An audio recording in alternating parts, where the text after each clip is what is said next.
remember about Montpellier is I did a really rookie mistake, and I looked at the map and got excited about a couple of different French cities, and so we drove, I don't know, 2 or 3 hours to see these little cities, and they were beautiful. But then I looked at the map later on, and there were even more incredible cities that were just like a half an hour away that I wasn't able to see.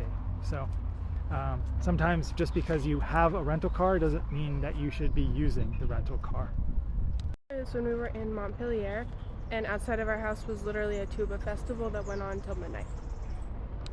So my story was that I had read that there were seahorses, and there were these seahorses that, baby seahorses that only come once a year, and they go in the grass near Montpellier, where we were in France.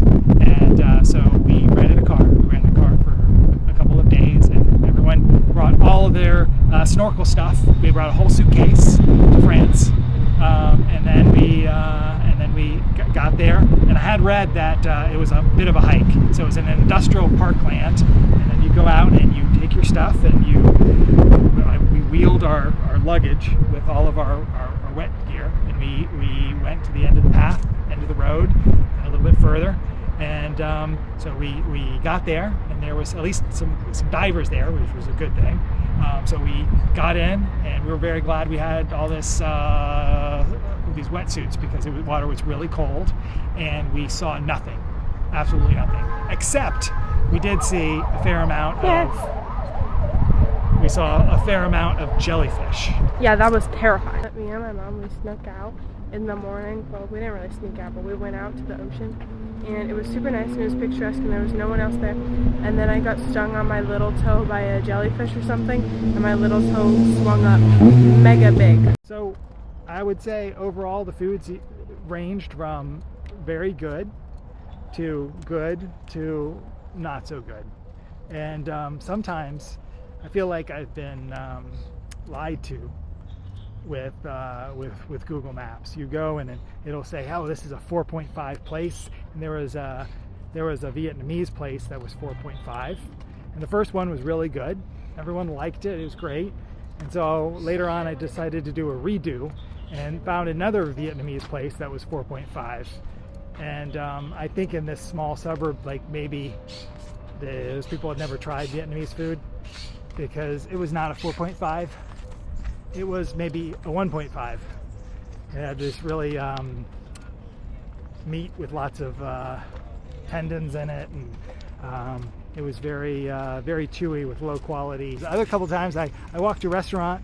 It was supposed to be a really good fish restaurant, and after our 20-minute walk, we realized there had not been a restaurant there for a long time, maybe years. There's not even a building there. So either it was a spoof, where a whole bunch of people put reviews in, or Google got the address wrong, or something. But that was wrong. So we went from there and went to another restaurant, and that one was also a spoof. So eventually I decided that there's definitely some issues in Google.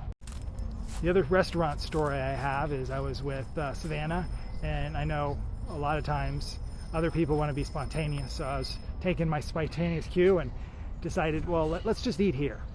And so I sat down, and I did look up the reviews of that particular restaurant as I was sitting there as a mistake, and it turned out their rating was a 1, and basically everything in the town was like a 3 and a 4 and near 5, and that place was a 1. And all the reviews were like, this is the worst food I ever had, it's tasted microwaved. Even the high reviews were like, hey, my food poisoning was taken care of really well by the local hospital afterwards. So I tried to make a quick escape, but the restaurant owner, they actually came after us and said like, hey, you put in an order, you can't leave now. And then afterwards we paid and we left. My goal was just not to get food poisoning from that experience, and I have to say that was super mediocre. Like, I tried a couple bites. So I'll go back to at least putting in the name of the place before I sit down next time. That was that was also a rookie mistake from a seasoned traveler. So the first story I would like to share is when we were in Montpellier and we were all walking around, and we saw this rat run out of this almost what's it called, garbage room, and then Savannah started recording it, right, as one does, oh, there's a rat, and then 2 seconds later we saw this man emerge from the room with a metal pole. The rat's in a corner trying to escape. He starts beating the rat with the metal pole as we were all oh, what a cute rat. And then my mom grabs Savannah and watches her eyes, and yeah, that was my wonderful story. I was in Marseille, and I was walking down the street. I was wearing my hat, my Tilly hat, and a black man walks up and says in English, "Hey, are you from Africa?"